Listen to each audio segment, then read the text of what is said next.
એક આશ્ચર્ય થયું. શું? જ્યારે સ્ત્રીઓનું એક મોટું એક ટોળું હાલ્યું આવતું હતું, મોટો સંઘ ચાલ્યો આવતો હતો, બધાને થયું કોણ આવે છે, કોણ આવે છે. પણ જ્યારે જોયું તો ખબર પડી, ભક્તિ સુતૌ તૌ તરુણો ગૃહીત્વા પ્રેમે કરૂપા સહસા વિરાસે. શ્રી કૃષ્ણ ગોવિંદ હરે મુરારે નાથેતિ નામા નિમુહુર વદંતી. નાથેતી નામાની મુહુર વદંતી. હવે એક શ્લોક આ મને બહુ ગમે છે, આ ભાગવતજીના. જો કે 18,000 શ્લોકો એટલા દિવ્ય છે, ગમે છે, પણ આપણને આપણા જીવનમાં કંઈક ઉપદેશ કરી જાય એવા શ્લોકો. એમાંનો એક આ શ્લોક.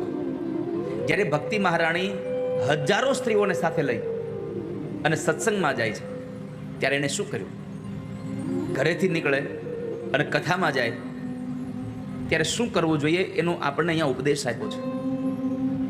કે આપણે ઘરેથી નીકળીએ અને કથામાં જતા હોઈએ ત્યારે બીજી ત્રીજી વાતો કરતા કરતા ન જવું જોઈએ. ભગવાનની ધૂન કીર્તન કરતા કરતા જવું જોઈએ. ભગવાનના નામનું સ્મરણ કરતા કરતા કથામાં જવું જોઈએ.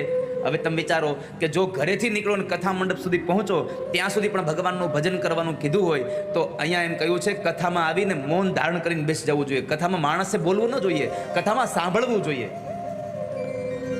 કથા સાંભળવા માટે છે. અને કથા પૂરી થાય અને જ્યારે ઘરે જાઓ ત્યારે પણ પરમાત્માનું નામ લેતા લેતા જઈએ. પરંતુ ભાગવતના આ શ્લોકોએ મને તમને ઉપદેશ કર્યો છે કે ભગવાનની કથામાં જાઓ ત્યારે પરમાત્માના નામ સંકીર્તન સાથે તમે સંકીર્તન સાથે ભગવાનમાં કથામાં જાઓ. કથામાં જઈને મૌન થઈને બેસી જાઓ અને કથા પૂરી થઈને ઘરે આવે ત્યારે પણ તમે પ્રભુનું નામ લેતા લેતા જાઓ.